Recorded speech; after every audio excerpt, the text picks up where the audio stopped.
Today we are doing 12-2, where we are going to draw views of three-dimensional figures.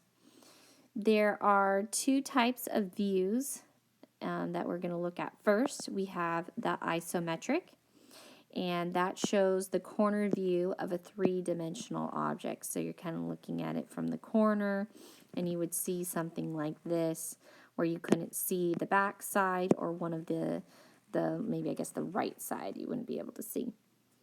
An orthographic shows the top view,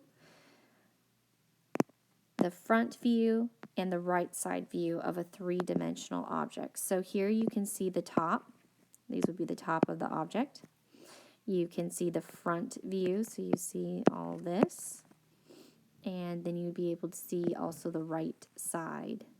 So again, here would be the front, and then here would be the right side. So you need to break that down.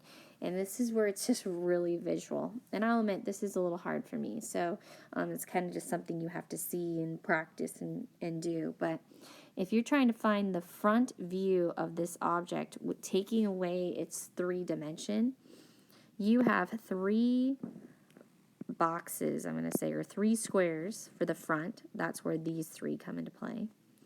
And again, this is the front, so it would just be that front square right here, and then this front square right there. So again, you would not take into account anything but just the front view if you're looking at this straight on. So you have to kind of position yourself a little bit this way. If you were looking just directly at the front, what would you see? You'd see these three, you'd see this one, and you'd see this one, and that's it. And it would look like this. Again, there would be some depth to it, but it just wants you to show what those three would be. If you look at it from the right, you would have these three squares, and then you'd have this one. You would not see anything else behind it. If you look at the top, you'd have this square, and these two as well. So you'd have 1, 2. You'd have this third one. I'm actually going to draw that for you so you can kind of see it. So you would see, get my pointer, this 1, 2, 3. That's these three in a row, and then the one sticking out. Then you have something called a cross section, and this is cutting through a three-dimensional figure.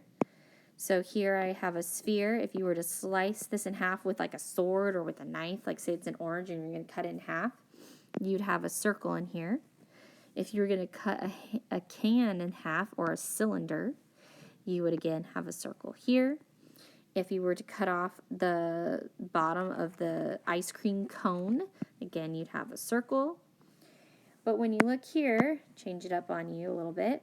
Let's look at our rectangular pyramid. Again, that would have a rectangular base, and if I were to cut through the top off of a pyramid, I would have the rectangular base still here.